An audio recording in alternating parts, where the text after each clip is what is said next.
Okay.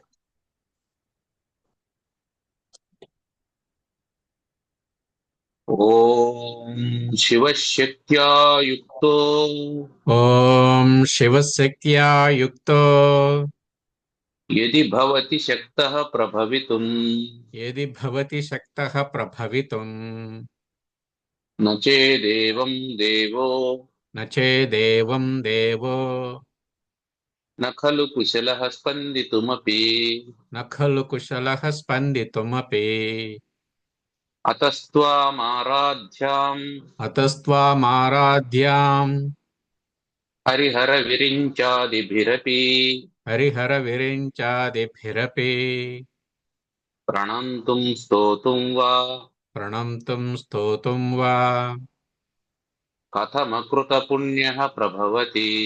కథమకృత పుణ్యః ప్రభవతి.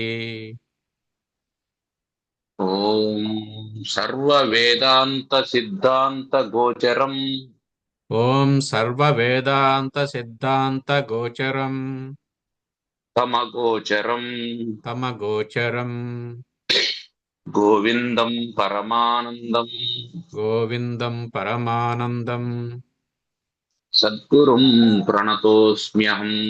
సద్గురుం ప్రణతోస్మ్యహం.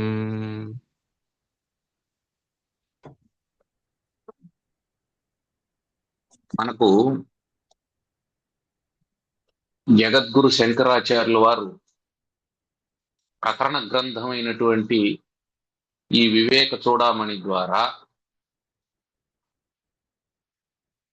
వేదాంత సిద్ధాంతాన్ని బోధిస్తూ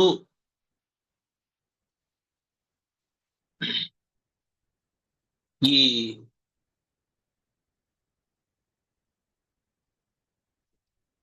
అజ్ఞానం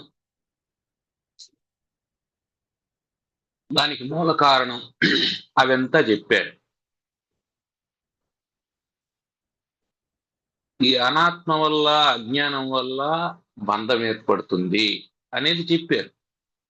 చెప్పి అవిద్య, మాయ, అజ్ఞానం ఇట్లా రకరకాల పేర్లతో ఇది ఉంటుంది. కానీ ఈ బంధం మామూలుగా పోదు. మామూలుగా పోదు అంటే అస్త్రాలు శస్త్రాల చేత దీన్ని ఛేదించలేము. నాస్తి అస్త్రైహి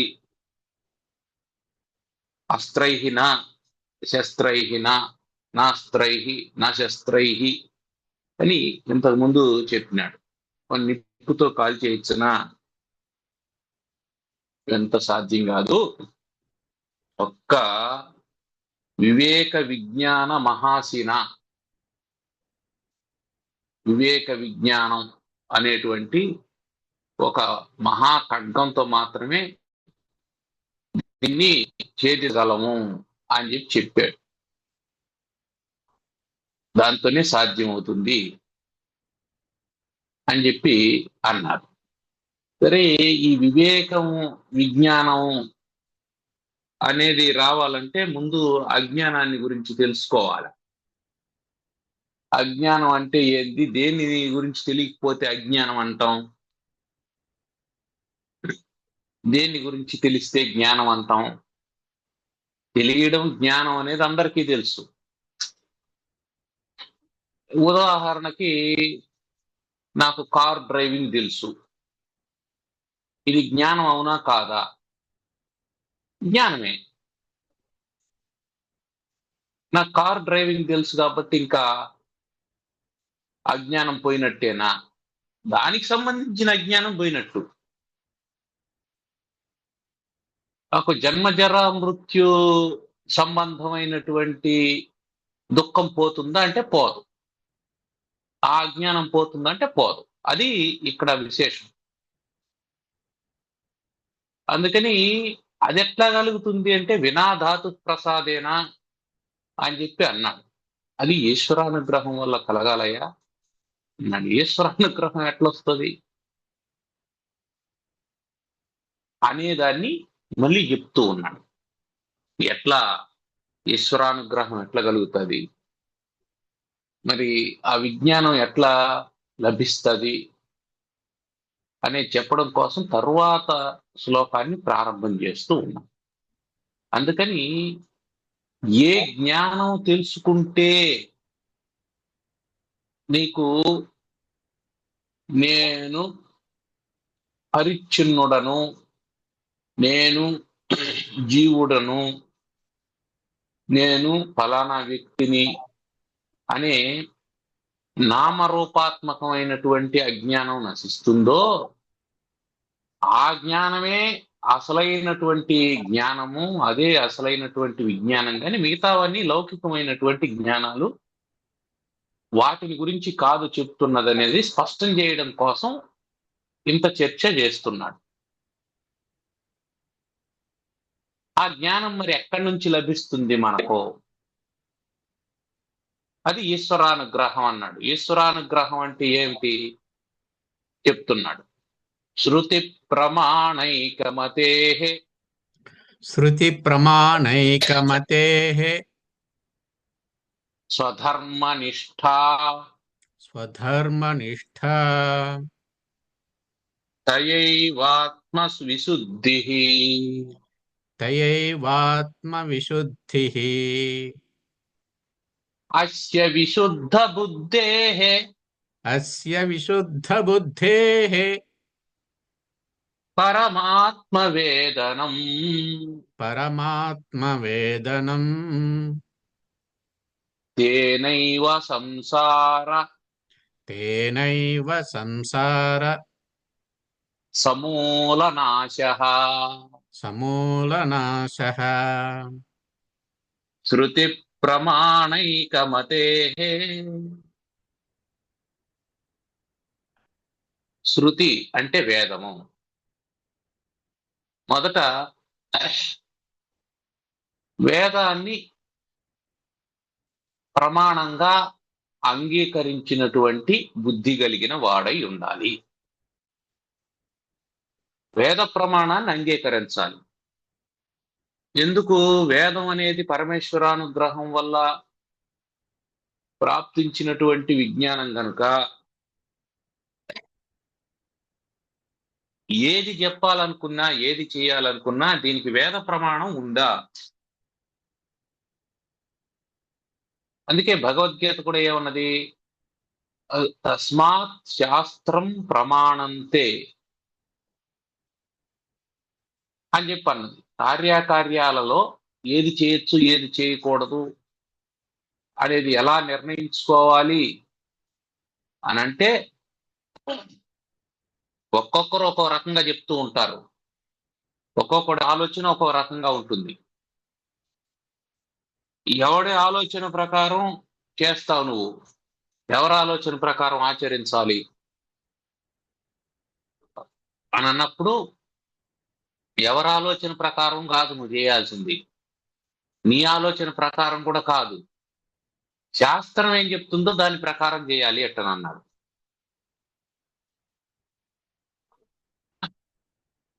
శాస్త్రం ఏం చెప్తుందో దాన్ని నీ నేర్పర్తనంతో చెయ్యి.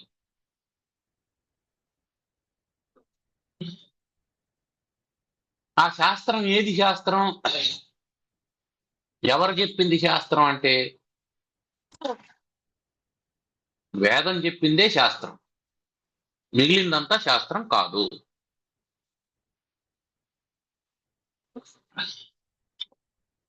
కాబట్టి శృతి ప్రమాణైక మతేహే, శృతి ప్రమాణంగా కలిగినటువంటి వాడుగా ఉండాలి. తర్వాత ఇది బుద్ధికి సంబంధించింది. పనికి సంబంధించి స్వధర్మ నిష్ఠ, తన ధర్మంలో నిష్ఠ కలిగినటువంటి వాడు ఉండాలి. నిష్ఠ అంటే నిలకడ అని అర్థం, కన్సిస్టెన్సీ అంటామే అది. ఇదిగో ఈ పని చేయాలి నువ్వు అని చెప్పంటే ఇది నీ పని అని అంటే ఆ పని అందు కన్సిస్టెన్సీ కలిగినటువంటి వాడు. ఒకనాటికి చేయడం ఒకనాటికి వదిలేయడం అట్లా కాకుండా నిరంతరం దాన్ని ఆచరించేటువంటి వాడుగా ఉండాలి. అటువంటి వానికి తయైవ ఆ సత్య ధర్మ నిష్ఠ చేత దయైవ ఆత్మ విశుద్ధి, ఆత్మశుద్ధి కలుగుతుంది. అంటే రెండు ముఖ్యమైనటువంటి విషయాలు చెప్తున్నాడు. ఒకటి శృతి ప్రమాణాన్ని అంగీకరించు, రెండవది స్వధర్మనిష్ట కలిగి ఉండు. నిష్టకు సంబంధించి భగవద్గీత కూడా ఏం చెప్పింది? దానికి ఏం చెప్పింది? శృతి ప్రమాణం అనే దానికి తస్మాత్ శాస్త్రం ప్రమాణంతే అని చెప్పన్నది. స్వధర్మనిష్టకు సంబంధించి స్వధర్మే నిధనం శ్రేయ పరధర్మో భయావహ అని చెప్పన్నది. నువ్వు ఎంత చక్కగా ఆచరించినా పరధర్మం పరధర్మమే, ఎటువంటిదైనా స్వధర్మం స్వధర్మమే. కాబట్టి స్వధర్మాన్ని ఆచరించాలి తప్ప పరధర్మం జోలికి వెళ్ళకూడదు అని చెప్పి అన్నది. అందుకని నిష్ఠ అనేటువంటి పదాన్ని అక్కడ వాడాడు. నిష్ఠ అంటే నిలకడగా, పద్ధతిగా,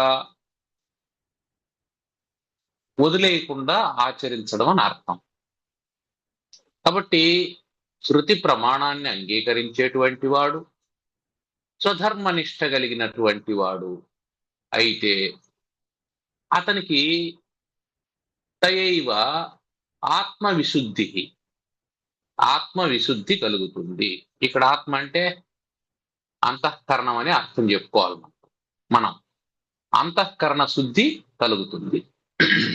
ధర్మాచరణం వల్ల, శృతి ప్రమాణాన్ని అంగీకరించడం వల్ల అంతఃకరణ శుద్ధి కలుగుతుంది. అస్య విశుద్ధ బుద్ధేహే, ఈ విధంగా ఎవరికైతే బుద్ధిలో అంటే అంతఃకరణం విశుద్ధంగా ఉందో అతనికి పరమాత్మ వేదనం, పరమాత్మను తెలుసుకోగలుగుతాడు. పరమాత్మ వేదనం అంటే పరమాత్మను గురించి తెలుసుకోగలుగుతాడు. విశుద్ధ బుద్ధేహే పరమాత్మ వేదనం, పరమాత్మను గురించి తెలుసుకుంటాడు.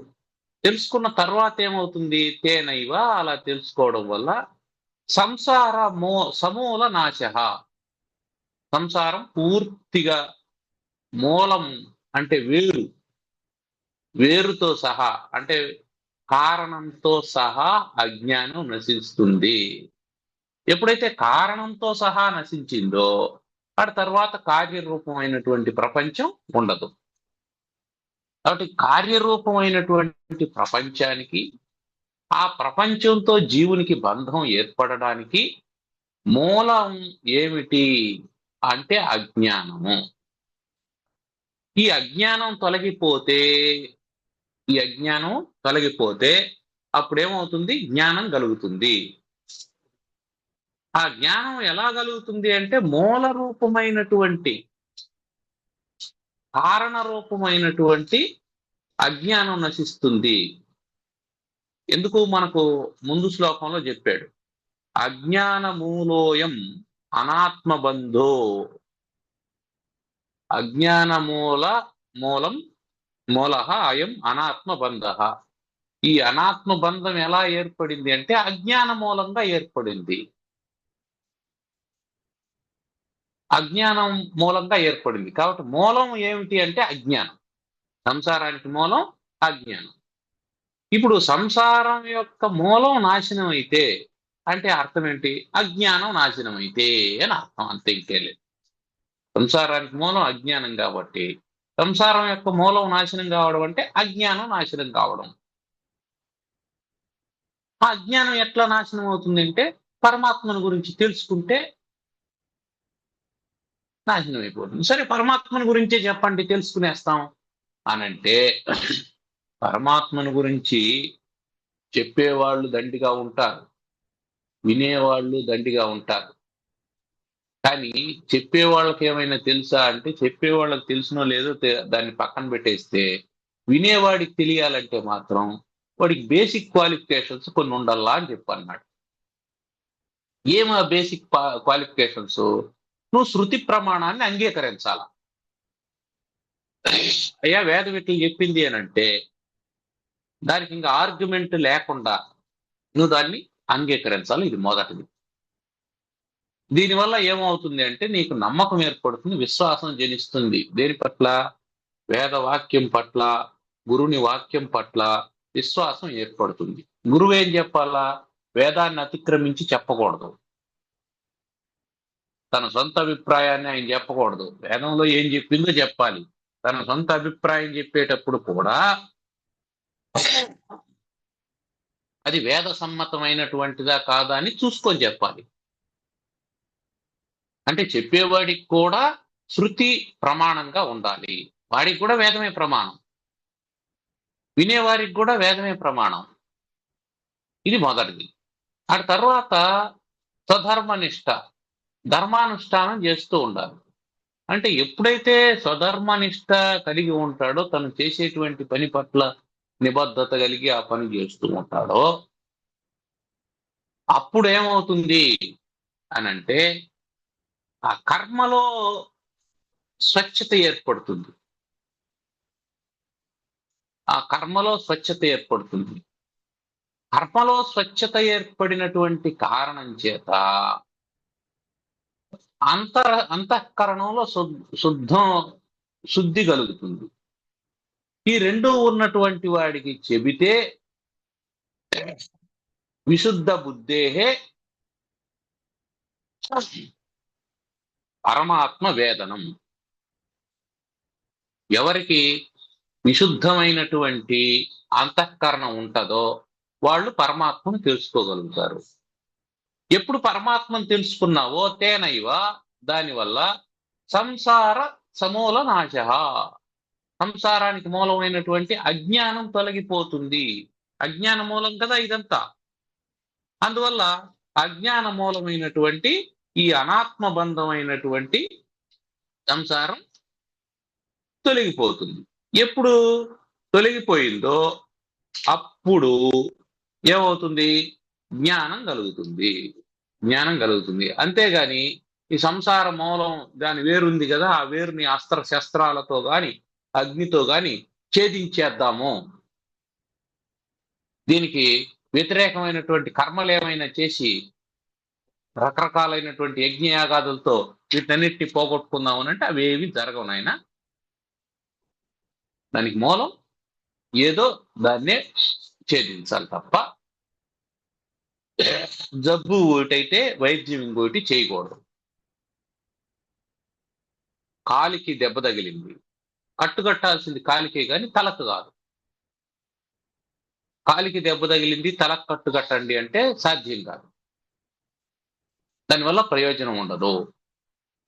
అందుకని మూలం ఏదో దాని ద్వారానే దాన్నే ఛేదించాలి, దాన్నే జాగ్రత్తగా చూసుకోవాలి. చూసుకోవడం అంటే అర్థం ఏంటి? ఆ మూలం వృద్ధి కాకుండా చూసుకోవాలి. ఎప్పుడైతే సమూల నాశ అన్నామో అంటే కారణం నశించిపోయిందో, ఆ కారణం వల్ల ఉత్పత్తి అయ్యేటువంటి కారణం నశించిపోతుంది. ఎప్పుడైతే మనం విత్తనాన్ని కాల్చేసామో ఇక చెట్టు మొలవదు. విత్తనం కాలకపోతే ఆ విత్తనం ఏదో ఒక రోజు మళ్ళీ మొలుస్తుంది. బండ మీద వేసినటువంటి విత్తనం కూడా వర్షం వచ్చినప్పుడు కొట్టుకొని పోతుంది. కొట్టుకొని పోయి ఎక్కడో మట్టిలో పడి ఎప్పుడో ఒకనాటికి మొలుస్తుంది. కాబట్టి ఏం చేయాలా? అది పూర్తిగా నాశనం అయిపోవాలి. ఇప్పుడు దీనికి ఏం చేయాలి? ఈ విధంగా ఉన్నాడు, అటువంటి వాడు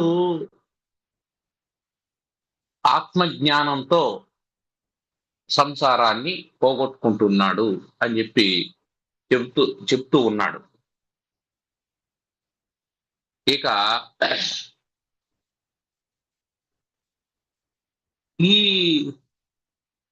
ఇలా జరగడానికి కారణం ఏమిటి అనేదాన్ని ఇంకొంచెం విస్తృతంగా మళ్ళీ చెప్తున్నాడు.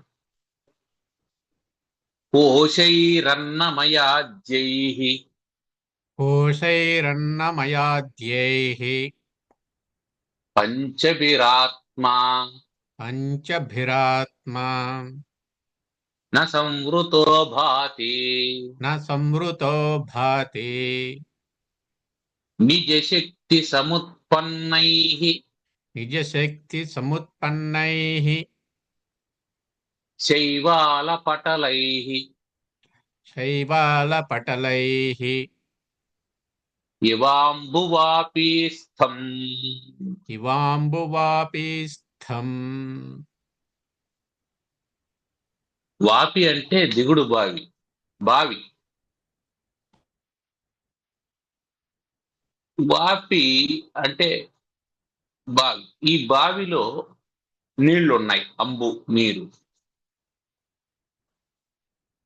ఈ నీళ్ల వల్ల నీళ్లున్నటువంటి కారణం చేత శైవాల పటలైహి. శైవాలము అంటే నాచు. శైవాలం అంటే నాచు. నాచు ఏర్పడింది. అది నీళ్ల మీద పేరుకుంటది, పాచి అంటాం. బావిలో నాచు ఏర్పడింది. ఈ నాచు ఏర్పడడానికి కారణం నీళ్లే. నిజశక్తి సముత్పన్నై, నీళ్ల యొక్క శక్తి వల్ల నాచు ఏర్పడింది. ఇప్పుడు ఈ నాచు లేదా పాచి ఏం చేస్తుందంటే నీటి మీద తేలుకొని ఉంటుంది. తేలుకొని ఏం చేస్తుంది? అది సంవృత, నీటిని కప్పేస్తుంది. పటలైహి ఇవ అంబుహు. ఆ శైవాల పటలైహి, ఆ నాచు యొక్క కారణం చేత నీటిపైన ఇది నాచు తేలుకొని ఉంటది. ఇప్పుడు పైనుంచి చూసినామంటే ఆ బావిలోకి నీళ్లు కనిపిస్తాయో మనకు? నీళ్లు కనిపించవు. నీళ్లు కనిపించకపోవడానికి కారణం పాచి. ఆ పాచి ఎక్కడి నుంచి పుట్టింది? నీళ్ల వల్లనే పుట్టింది. కాబట్టి నీళ్ల వల్లనే పుట్టినటువంటి పాచి నీటిని కప్పి, బావిలో నీటిని కప్పి, నీటిని ఏ విధంగా అయితే కనిపించనీయకుండా చేస్తూ ఉందో ఆ విధంగా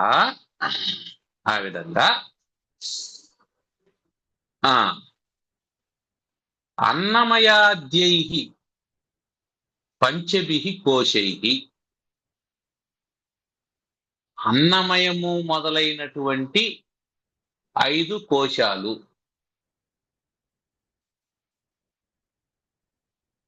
అన్నమయ, ప్రాణమయ, మనోమయ, విజ్ఞానమయ, ఆనందమయ కోశాలని పంచకోశాలు. కోశం అంటే కవర్, ఆవరణం. కోశైః అన్నమయాద్యైః, అన్నమయము అనేటువంటి అన్నమయము మొదలైనటువంటి పంచభిః కోశైః 5 కోశాల చేత ఆత్మ సంవృతః, ఆత్మ కప్పబడినటువంటిది. నభాతి, అది కనిపించడం లేదు. కనిపించడం లేదు. ఇక్కడ నాస్తి అని చెప్పలేదు, లేదు అని చెప్పలా. ఉంది కానీ కనిపించడం లేదు. ఉంది కానీ కనిపించడం లేదు. ఈ కనిపించకపోవడాన్ని మనం ఇదివరకే చెప్పుకున్నాం. దీన్ని ఆవరణము అంటాము. ఆవరణం 2 రకాలు.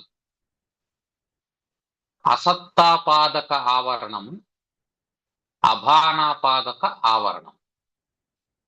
అసత్తాపాదక ఆవరణం అంటే ఏంటి? అసలు లేదు అని చెప్పేటువంటిది అసత్తాపాదక ఆవరణం. అభానాపాదక ఆవరణం అంటే కనిపించలేదు అని చెప్పేది. అసత్తాపాదక ఆవరణం తొలగింది అంటే అర్థం ఏమిటంటే ఉంది అనే నమ్మకం ఏర్పడింది. ఉంది కానీ కనిపించడం లేదు. అభానాపాదక ఆవరణము తొలగితే ఉంది, కనిపిస్తూ. ఇప్పుడు పాచి ఉంది కాబట్టి నీళ్లు ఉన్నాయి అనేది తెలిసింది. నీళ్లుంటేనే పాచి ఏర్పడుతుంది. ఇక్కడ అసత్తాపాదక ఆవరణం లేదు. నీళ్లు లేవని నువ్వు చెప్పడం లేదు.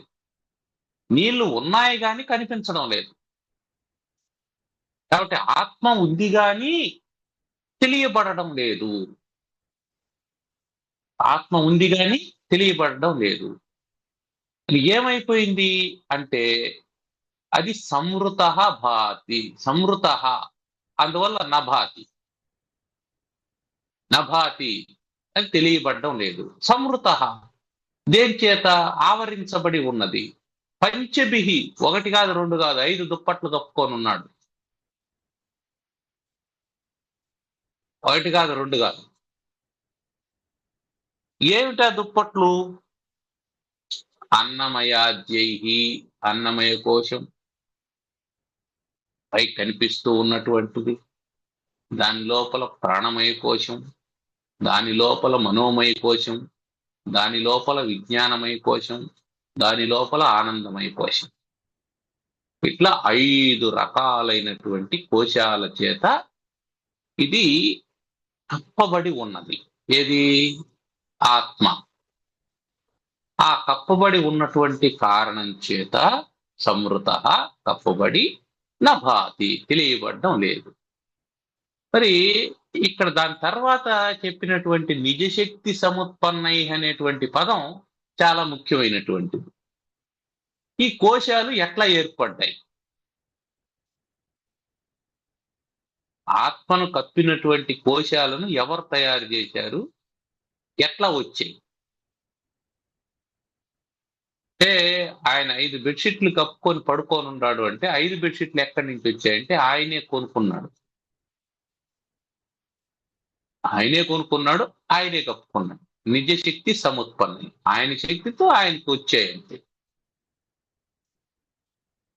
కాబట్టి నీటిలో పాచిని ఎవరు తయారు చేశాడు? నీరే తయారు చేసుకున్నది. దాని నీటి శక్తి వల్లనే పుట్టింది. మామూలు నేల మీద పాచి పుడతదా? పుట్టదు. దానికి తేమ ఉండాలి. అందువల్ల శైవాల పటలం ఎట్లా ఏర్పడుతుందంటే నీటిలో నీటి వల్ల ఏర్పడుతుంది. అట్లాగే పంచకోశాలు ఎలా ఏర్పడ్డాయి అంటే ఆత్మ వల్లనే ఏర్పడ్డాయి, ఆత్మశక్తి వల్లనే ఏర్పడ్డాయి. ఇది మనం గుర్తుపెట్టుకోవాల్సింది. ఆత్మశక్తి వల్లనే ఏర్పడినటువంటి పంచకోశాలు ఆత్మను మరుగుపరుస్తూ ఉన్నాయి. మరుగుతున్నాయి. ఎలా అంటే నీటి వల్ల ఏర్పడినట్టు నీటి ఆ నీటిని మరుగుపరుస్తున్నది, నీటిని మరుగుపరుస్తూ ఉన్నది అని చెప్పాను. ఇప్పుడు ఇది మనకు స్పష్టం అయిపోయింది. అంటే ఎందుకు తెలియడం లేదని తెలిసిపోయింది. ఈ కోశాలన్నీ అడ్డం ఉన్నాయి అని. నీకు దేనివల్ల ఇదంతా అడ్డం ఉండదు, నీకే కనిపించడం లేదు అని తెలిసిన తర్వాత దాన్ని ఏం చేస్తావు? తీసేస్తాం, అంతే కదా. ఎవరో ఒకరు మనం టీవీ చూస్తూ ఉన్నాం, ఆ టీవీకి అడ్డంగా ఒక మనిషి నిలుచుకొని ఉన్నాడు, అందువల్ల మనకు కనిపించడం లేదు. నాకు కనిపించడం లేదు జరుపుకోవటం ఇమీడియట్ గా.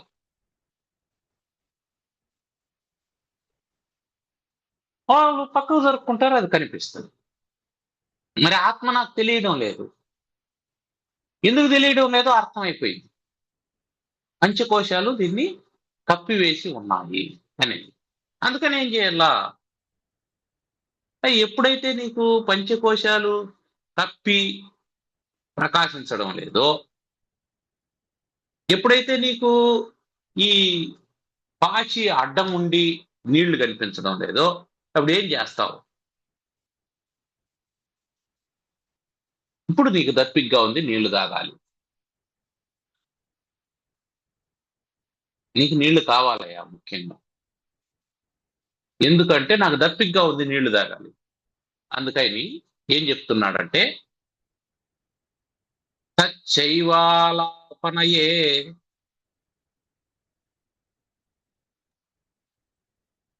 తచ్చైవాలపనయే సమ్యక్ సలిలం సమ్యక్ సలిలం ప్రతీయతే శుద్ధం ప్రతీయతే శుద్ధం తృష్ణా సంతాపహరం తృష్ణా సంతాపహరం సద్య సౌఖ్యప్రదం సద్యః సౌఖ్యప్రదం పరం పుంసః. పరం పుంసః. పుంసః మానవునికి తృష్ణా సంతాపహరం. తృష్ణ దప్పిక అనేటువంటి సంతాపాన్ని కష్టాన్ని హరం పోగొట్టేటువంటిది. సద్య సౌఖ్యప్రదం వెంటనే సుఖాన్ని ఇచ్చేటువంటిది అయినటువంటి శుద్ధం సలిలం శుద్ధమైనటువంటి నీరు సమ్యక్ ప్రతీయతే స్పష్టంగా తెలుస్తుంది. ఎప్పుడు తత్ శైవాల అపనయే. తత్ ఆ శైవాల నాచును అపనయే తీసేస్తే, ఆ నాచును తీసేస్తే శుద్ధమైనటువంటి నీరు మనకు స్పష్టంగా తెలుస్తుంది. కాబట్టి మానవునికి దప్పిక పుట్టింది. దప్పిక పుట్టింది. దప్పిక అంటే ఏమిటి? తెలుసుకోవాలనేటువంటి కోరిక. దప్పిక అనేది దుఃఖం. ఏమి దుఃఖం? నీళ్లు తాగకపోవడం వల్ల వచ్చినటువంటి దుఃఖం. నీకు అవసరమైనటువంటి దాన్ని అందించకపోవడం వల్ల వచ్చినటువంటి దుఃఖం. నీకు అవసరమైనటువంటిది ఏమిటి? జ్ఞానం. ఆ జ్ఞానం లేకపోవడం వల్ల వచ్చినటువంటిది అజ్ఞానం. ఆ అజ్ఞానం వల్ల కలిగేటువంటిది దుఃఖం. ఇప్పుడు నీళ్లు తాగితే దుఃఖం, ఆ దప్పిక తీరిపోయినట్టు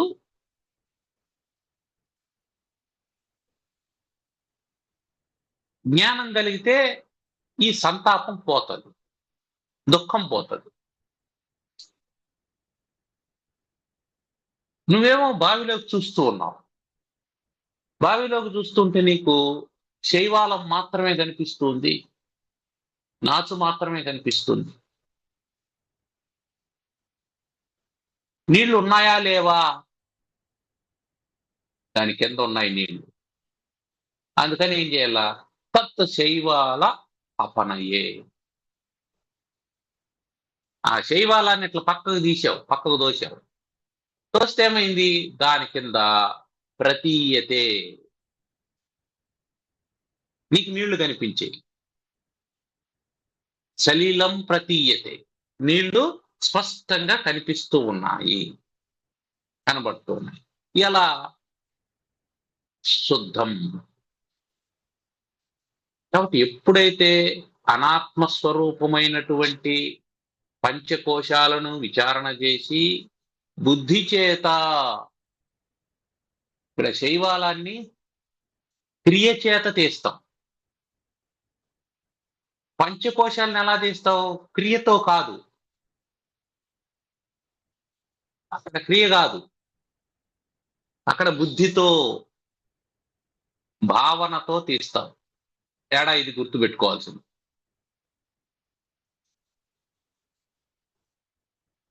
శైవాలాన్ని తీసేటప్పుడు భావన పనికిరాదు, అక్కడ క్రియ అవసరం. పంచకోశాలను తీసేటప్పుడు క్రియ అక్కర్లేదు, అక్కడ భావన అవసరం. తేడా ఏమిటి అంటే, ఉన్నదాన్ని తీసేటప్పుడు క్రియ అవసరం,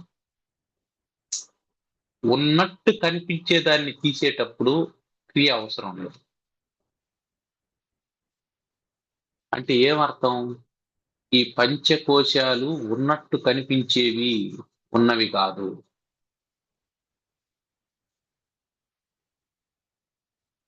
ఇప్పుడు తాడులో పాము కనిపించింది. ఈ పామును పోగొట్టడం కోసం ఏం కావాలి? కర్ర తీసుకొని వచ్చి కొడతావా? దాన్ని చంపుతావా? దాన్ని తరుముతావా? ఏం చేస్తావు? ఏమి చేసినా పోదది. కారణం ఏమిటంటే అది లేదు కాబట్టి. లేని దాన్ని నువ్వేం చేసినా పోదు కదా. అది ఎట్లా పుట్టింది, దాని మూలం తెలుసుకోవాలి. తాడులో పాము ఎట్లా పుట్టింది? నీ భావం వల్ల పుట్టింది, నీ భావన వల్ల పుట్టింది. That is your imagination. ఇప్పుడు ఎట్లా చేయాలా? ఆ ఇమాజినేషన్ లోకే వెళ్ళి దాన్ని లేకుండా చేసుకోవాలి.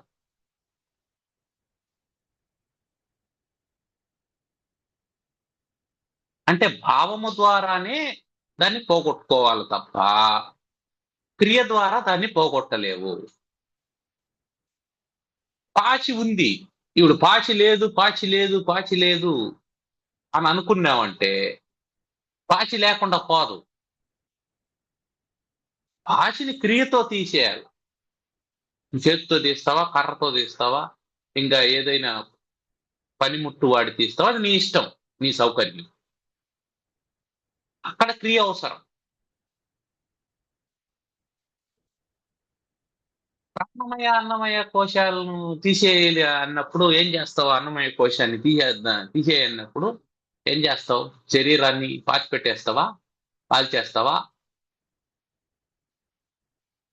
ప్రాణాన్ని ఏం చేస్తావు? తీసుకుంటావా? మనస్సుని ఏం చేస్తావు? ఏం చేస్తావు? ఏం చేయలేవు. కారణం ఏంటంటే ఏమి ఎందుకు చేయలేకుండా పోతున్నావు అంటే అక్కడ నువ్వు క్రియతో చేయాల్సినటువంటి పని కాదు. అది నీ భావనతో చేయాల్సినటువంటి పని. భావనతో చెయ్యాలి అని అనుకున్నప్పుడు నీ భావము శుద్ధిగా ఉండాలి. అందుకే ముందు శ్లోకంలో మనకేం చెప్పాడు? విశుద్ధ బుద్ధేహే. అది సంసారం యొక్క మూలం పోవాలి అంటే విశుద్ధ బుద్ధి ఉండాలి. ఇక్కడ విశుద్ధ బుద్ధితో పోగొట్టేటువంటిదే తప్ప ఇది విశుద్ధ బుద్ధితో పోగొట్టేటువంటిదే గాని విశిష్టమైనటువంటి పరికరాలతో పోగొట్టేటువంటిది కాదు. కారణం ఏమిటి అంటే అది ఉన్నటువంటిది కాదు, ఉన్నట్లు కనిపిస్తూ ఉన్నటువంటిది. ఉన్నటువంటిది కాదు, ఉన్నట్లు కనిపిస్తూ ఉన్నటువంటిది. పాము ఉందా? లేదు, అని ఉన్నట్లు కనిపిస్తూ ఉంది. ఇప్పుడు పాము పోవడానికి ఏం చేయాలా? భౌతికమైనటువంటి ప్రయత్నాలు అవసరం లే, మానసికమైనటువంటి ప్రయత్నం కావాలి. ఈ మనసులో నుంచి పాము పోవాలి. భౌతికంగా పాము లేదు, పాము నీ మనసులో ఉంది. నీ మనసులో ఉన్నటువంటి పాము త్రాటులో ప్రతీయమానం అవుతూ ఉంది. ఇప్పుడు నీ మనసులో పాము పోయిందనుకో, తాడులో ప్రతీయమానం అవుతూ ఉన్నటువంటి పాము పోతుంది. కాబట్టి శుద్ధి ఎక్కడి నుంచి రావాలి అంటే ఆత్మ నుంచి రావాలి. అంటే బుద్ధి శుద్ధి కావాలి అని చెప్పి అన్నాడు. అందుకని ఇప్పుడు పంచకోశాల ద్వారా ఈ ఆవరణం ఏర్పడింది అనేది చెప్పాడు. ఇప్పుడేం చేయాలా? దాని ముందరే హింట్ ఇచ్చేశాడు. అయ్యా, నీకు శైవాలం ద్వారా నీటికి ఆవరణం ఏర్పడినప్పుడు ఏం చేసినావు? నీళ్లు తాగాలనుకున్నావు, దప్పిగ్గా ఉంది, శైవాలం అడ్డంగా ఉంది, ఏం చేసినావు? తచ్చైవాల అపనయే, ఆ నాచును తీసేసావు. ఇప్పుడేమైనా తీసేస్తే స్పష్టంగా నీళ్లు కనిపించు, తాగావు. తృష్ణా సంతాపహరం సద్య సౌఖ్యప్రదం. నీళ్లు తాగావు, వెంటనే సుఖం కలిగింది. అంటే నీళ్లు తాగడానికి సుఖం కలగడానికి ఎంతకాలం ఉంది మధ్యలో? ఎంతో కాలం లేదు. మొదటి గుక్క నుంచి ఆనందాన్ని అనుభవిస్తాం. కాబట్టి అజ్ఞానం తొలగిపోవడానికి ఆనందం కలగడానికి మధ్య తేడా ఉండదు. మనం లైట్ వేసిన తర్వాత చీకటి పోవడానికి ఎంత సమయం పడుతుంది? గదిలో నుంచి సద్య, వెంటనే. మళ్ళీ ఈ వారం డిపాజిట్ కట్టండి, రేపారం డెలివరీ చేస్తాం అనేది ఏం లేదు. సద్య వెంటనే, నీళ్లు తాగిన వెంటనే తప్పిపోయినట్లు, దీపం పెట్టిన వెంటనే చీకటి పోయినట్టు, జ్ఞానం కలిగిన వెంటనే అజ్ఞానం పోతుంది. జ్ఞానం నాకు తెలుసండి, నాకు ఈ పంచకోశాల ఆత్మ కాదని తెలుసండి, అయినా నాకు ఆనందం కలగడం లేదు అంటే అర్థం ఏమిటి? ఆ జ్ఞానం నీకు ఇంకా స్థిరపడలేదని అర్థం. ఆ జ్ఞానం అజ్ఞానంలో పడి ఉంది, అది విశుద్ధ బుద్ధిలో పడలేదు. బుద్ధి శుద్ధి కాకుండానే అందులో వేసి పెట్టాం.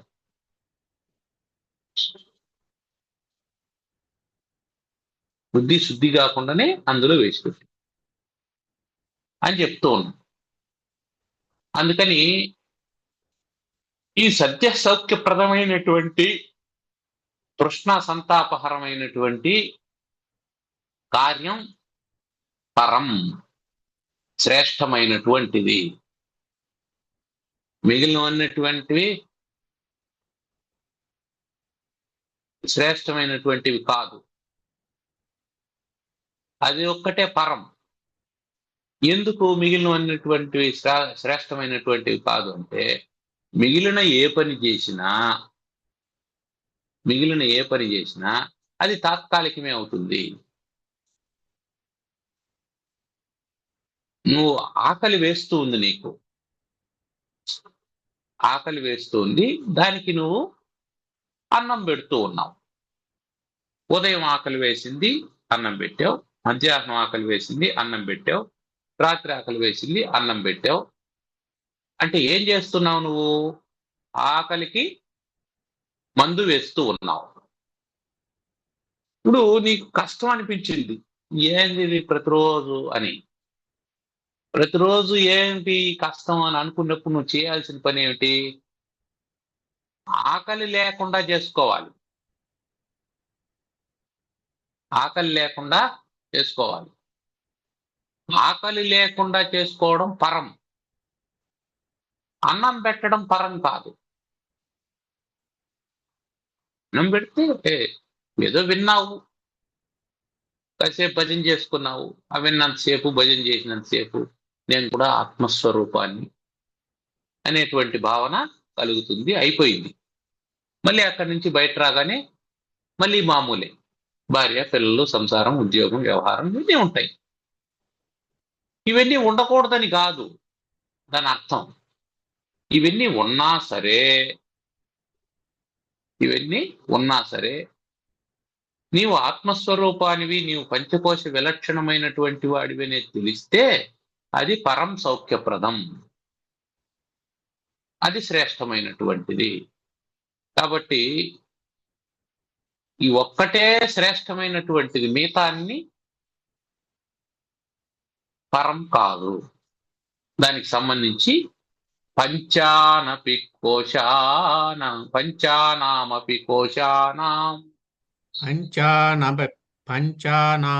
కోశానాం అపవాదే విభాత్యయం శుద్ధః నిత్యానందైకరసః ప్రత్యగ్రూపః పరం స్వయం జ్యోతిః. పరం స్వయం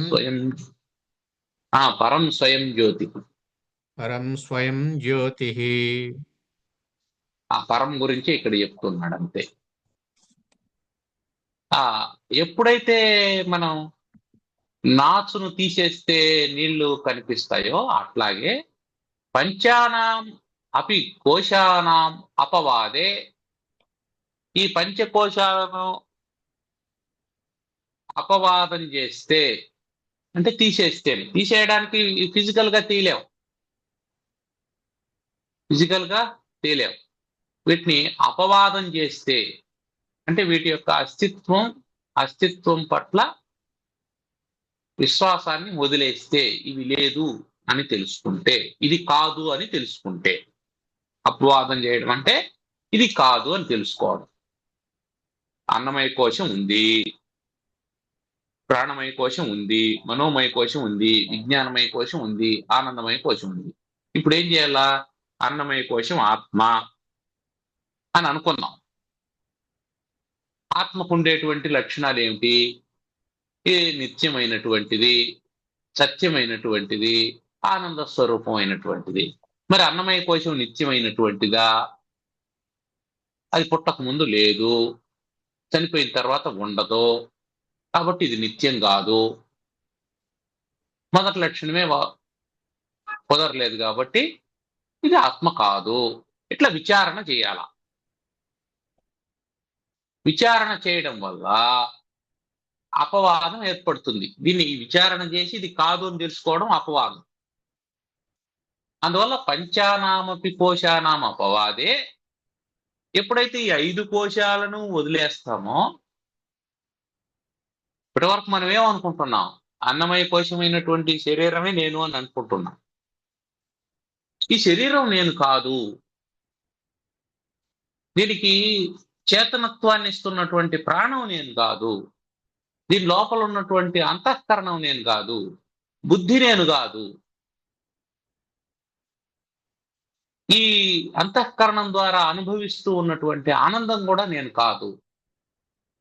నేను సాక్షి స్వరూపమై ఉన్నటువంటి వాణ్ణి అని ఎప్పుడైతే తెలుసుకుంటావో దాన్ని అపవాదం అంటాం. ఇది ఆరోపింపబడి ఉంది దీని మీద. ఇది ఆత్మ అనేటువంటి ఆరోపణ జరిగింది. దాన్ని అధ్యారోపము అంటాం. ఈ అధ్యారోపాన్ని మళ్ళీ అపవాదం చేసుకోవాలి. ఇది కాదు తెలుసుకోవాలి. మనం ఏం చేస్తాం? మ్యాథమెటిక్స్ లో ఒక ప్రాబ్లం సాల్వ్ చేసేటప్పుడు ఎక్స్కు ట్రూ అనుకుంటాం. ఆ స్టేట్మెంట్ ని ఎక్స్కు ట్రూ అనుకుంటాం. అది కాదు అని తెలిసింది. మళ్ళీ అది కాదు నిరూపిస్తాం. మళ్ళీ వైకి ట్రూ అనుకుంటాం. అది కాదు అని నిరూపిస్తాం. ఈ 2 కారణాల చేత అది నిజం కాదు అని పూర్తిగా నిరూపిస్తాం. అంటే మొదట ఏమనుకుంటాం? Let us take it true, let us consider it true అనేసి అనుకుంటాం.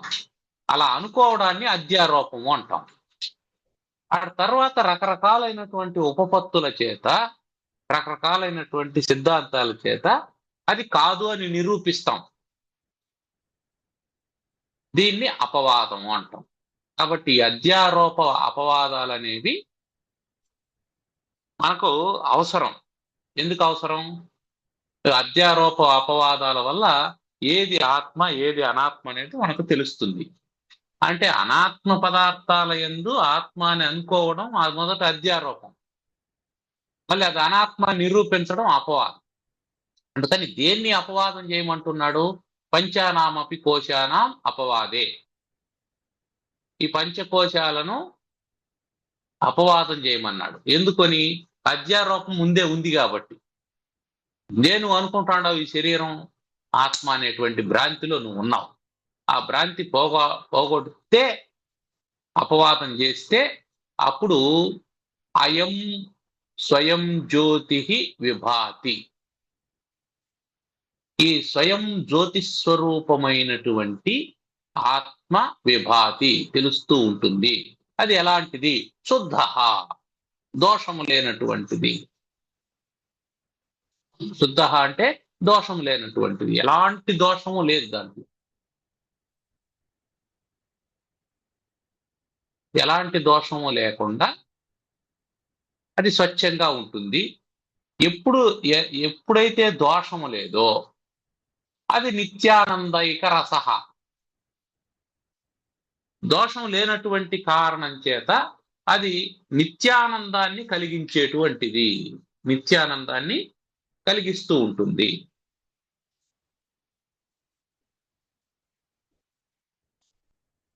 నిత్యానందాన్ని కలిగిస్తూ ఉంటుంది. ప్రత్యగ్రూపః, అన్నిటికంటే లోపల ఉండేటువంటిది అని అంతరాత్మ అని అర్థం. ప్రత్యేక్ అంటే ఇంకా లోపల అని. దేనికంటే లోపల? అన్నమయ కోశం కంటే లోపల ఏముంది? అన్నమయ కోశం. దానికంటే లోపల ఏముంది? మనోమయ కోశం. దానికంటే లోపల విజ్ఞానమయ కోశం. దానికంటే లోపల ఆనందమయ కోశం. దానికంటే లోపల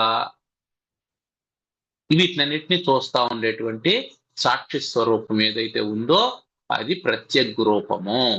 ఆ ప్రత్యగ్ రూపమైనటువంటి పరం శ్రేష్టమైనటువంటి స్వయం జ్యోతి స్వరూపమైనటువంటి పరమాత్మ తెలియబడుతుంది. ఎప్పుడు? ఈ పంచకోశాలను విచారణ చేసి అపవాదం చేస్తే అనేది చెప్పాడు. ఇక ఈ పంచకోశాలను నిరూపించబోయేటువంటి పని చేయబోతున్నాడు. తర్వాత ఏం జరుగుతుంది? ఈ పంచకోశాలు ఎలా ఏర్పడతాయి, అవి ఎందుకు ఆత్మ కాదు అనేటువంటి విషయాన్ని మనకు తర్వాత వచ్చేటువంటి శ్లోకాల్లో జగద్గురు శంకరాచార్యుల వారు వివరించేటువంటి ప్రయత్నం చేస్తున్నారు. సో మనకు నాసు కప్పుకోనుంది అనేది తెలిసిపోయింది. ఇప్పుడు నాసును ఎలా తీయాలి అనేటువంటి దాన్ని తర్వాత వివరణ చేయబోతుంది. ఏమైనా ప్రశ్నలు ఉన్నాయా? వేదం ప్రమాణం, వేదం శాస్త్రం అని తెలుస్తుంది. కానీ అష్టావక్ర గీతలో గుర్రం నాడ నుంచి ఇంకొక నాడకు పెట్టే ముందులో బ్రహ్మ విద్య తెలుస్తుందని ఒక శాస్త్రంలో చెప్పారని తెలుస్తుంది. అది వేదంలో ఉందా అనేది ఒక ఎక్కడ ఉంది దేంట్లోని? అది అన్ని చోట్ల ఉంది. వేదంలో ఎక్కడ లేదు, అది అన్ని చోట్ల ఉంది. అన్ని ఉపనిషత్తులు దాన్నే కదా చెప్తూ ఉన్నాయి. కాకపోతే దీనికి ముందరే మనకు స్వామివారు హింట్ ఇచ్చాడు, విశుద్ధ బుద్ధేహే అని. గుర్రపు లగాములో కాలు పెట్టి కాలు అవతలకి మార్చేలోపే బ్రహ్మానంద స్థితి కలుగుతుంది. ఎప్పుడు కలుగుతుంది? విశుద్ధ బుద్ధి అంటే ఆ విశుద్ధ బుద్ధి ఎవరికి కలుగుతుంది అంటే జనకునికి కలుగుతుంది. ఎందుకు జనకునికి కలుగుతుంది అంటే ఆయన విశుద్ధ బుద్ధి కాబట్టి. ఆయన ఈ విచారణ అంతా చేసేసాడు. విచారణ అంతా అయిపోయింది. ఆయనకి ఇంకా బ్రహ్మానుభవం కలగాలి. ఆ బ్రహ్మానుభవానికి అడ్డంగా ఉన్నటువంటిది ఏదో ఉంది, దాన్ని అష్టావక్రుడు తొలగించేశాడు. అందువల్ల కాలు మార్చేంతలో ఆయనకు బ్రహ్మానంద స్థితి కలిగింది. ఇప్పుడు పంచ కోశాలు ఉన్నాయి కదా, కానీ మనస్సు ఒకటి పక్కకి జరిగితే చాలు బ్రహ్మానందం కలుగుతుందని అంటారు. ఈ మనసేనా ఈ పంచకోశాలను ఏర్పరిచింది అనేది ఒక ఈ మనోమయ కోశం అంటే ఏంది, మనస్సు అంటే ఏంది అన్నట్టుగా. మనస్సు అంతఃకరణం అంతా ఒకటే. ఇక్కడ ఏం చేస్తున్నా అంటే సౌలభ్యం కోసం 5గా విభజన చేస్తున్నాడు. మనసులోని ఇవన్నీ ప్రాణమయ కోశం, మనస్సు మన ఏవ మనుష్యానాం కారణం బంధమోక్షయోగ అన్నాడు కదా. మనస్సే అన్నిటికీ కారణం అవుతుంది. మనస్సే అన్నిటికీ కారణం అవుతుంది అంటే శరీరానికి కూడా మనస్సే కారణం అవుతుంది. అందుకని మనస్సును నిగ్రహించుకోవాలి అని చెప్పి అన్నాడు. అక్కడ కూడా విశుద్ధ బుద్ధేహే అనడంలో అర్థం ఏమిటి? బుద్ధి అని అనగానే మనం అంతఃకరణాన్ని అంతా స్వీకరిస్తాం. బుద్ధిలో పుట్టేటువంటి సంకల్పాలే కదా కార్యాలు అవుతాయి. ఈ కార్యాలే కదా కర్మలుగా పరిణమిస్తాయి. ఆ కర్మలే కదా జన్మలకు కారణం అవుతాయి. అందుకోసమని మనస్సును నిగ్రహించుకోమని చెప్పన్నా. మనస్సే అన్నిటికీ కారణం అవుతుంది. అయితే ఇక్కడేం చేస్తున్నాం మనం? దాని గురించి కాదు మనం మాట్లాడుతున్నది. ఆత్మ తెలియకపోవడానికి ఉన్నటువంటి పంచకోశాలను విచారణ చేస్తూ ఉన్నాం. ఏమిటంటే ఒక రత్నం ఉంది, ఒక మంచి కాస్ట్లీ డైమండ్ ఉంది, దాన్ని చేతిలో పట్టుకొని తిరగడు. దాన్ని ఫస్ట్ ఒక మఖమల్ క్లాత్ లో చుడతాడు, చుట్టి దాన్ని ఒక చిన్న పెట్టెలో పెడతాడు, దానికి సరిపోయేంత సైజు పెట్టెలో. ఆ పెట్టెను ఇంకొక పెట్టెలో పెట్టాడు, ఆ పెట్టెను సూట్ కేసులో పెట్టాడు, దానికి బేగం వేశాడు. డైమండ్ ఉందా లేదా? డైమండ్ ఉంది. ఇప్పుడు మనం అడిగాం, ఎక్కడ డైమండ్ ఉంది అన్నావు, చూపించు అని అంటే, ఉండు చూపిస్తాను, ఇందులో ఉంది డైమండ్ అని చెప్పి పెట్టెని చూపించాడు. నాకు కనిపించలేదే అంటే, ఈ పెట్టెని తీశాడు. ఈ పెట్టెని తీసి సూట్ కేసు తీసి దాంట్లో నుంచి ఒక పెట్టి తీశాడు. ఎక్కడ డైమండ్ అన్నా, ఇది కాదు, దీంట్లో లేదు. ఇంకొక పెట్టి తీశాడు, ఎక్కడ డైమండ్, ఇది కాదు, దానికంటే చిన్న పెట్టి ఒకటి ఉంది, అది తీశాడు, అది కాదు. మళ్ళీ దాన్ని ఒక క్లాత్ లో చుట్టుండాడు, ఈ క్లాత్ కూడా కాదు. ఆ క్లాత్ కూడా విప్పేస్తే అప్పుడు డైమండ్ స్వయం జ్యోతి, సో జనక స్వయంగా మహారా ప్రకాశిస్తుంది. జనక మహారాజు ఆ క్లాత్ వరకు వచ్చి ఉన్నారు, ఆ క్లాత్ తీసేసాడు, తెలిసిపోయింది అన్నమాట. అయిపోయింది అంతే. ఇప్పుడు మనమే ఎక్కడ ఉన్నాము, సూట్ కేసు పట్టుకొని ఉన్నాం. మనం సూట్ కేసే డైమండ్ అని అనుకుంటున్నాం. సూట్ కేసు డైమండ్ కాదు, సూట్ కేసు లోపల డైమండ్ ఉంది. అందుకని ఏం చేస్తున్నాడు, రేపటి నుంచి ఒక్కొక్క సూట్ కేసుని, ఈ సూట్ కేసు ఓపెన్ చేసి దాని లోపల ఉండేటువంటి పెట్టెను ఓపెన్ చేసి, దాని లోపల ఉండేటువంటి పెట్టెను ఓపెన్ చేసి, దాని లోపల ఉండేటువంటి క్లాత్ తీసేటువంటి ప్రయత్నం చేస్తున్నాడు. దానికి ఆత్మానాత్మ వివేకం అనేటువంటి పేరు చెబుతూ తర్వాత ప్రారంభం చేయబోతున్నాడు 152 నుంచి జరిగేది. ఇప్పుడు ఇది సంస్కృతం గురించి, ఇది తత్ ప్లస్ శైవాలం తత్ శ్రైవాలం ఏం సంధి అనేది వస్తుంది? ఇది అది చుత్తు సంధి. చుత్తు సంధి. ఓకే. స్తునాచుని చకార అవర్గాలు ఎప్పుడు వస్తుంది? చూ ఎప్పుడు వస్తుంది? అంటే చా ఏ ఏ సందర్భంలో వస్తుంది? తత్ ప్లస్ తత్ అది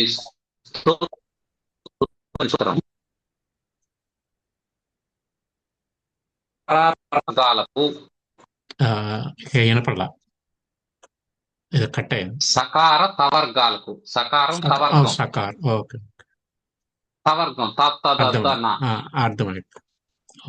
దానికి శకారం చవర్గం. చవర్గం అంటే చర్చ జడ్జని. వీటికి ఇది పరమైనప్పుడు, అంటే ఇక్కడ తత్తులో తా ఉంది, చైవాలంలో షా ఉంది, దానికి అది పరమవుతున్నప్పుడు ఏమవుతుందంటే మళ్ళీ శకారం చవర్గమే వస్తుంది. అందువల్ల చా పరమైనప్పుడు ఆ తకారానికి ఈక్వల్ గా యువతలే ఉంది, చా ఉంది, అది వస్తుంది, అది ఆదేశంగా వస్తుంది. తా బదులు చా వస్తుంది.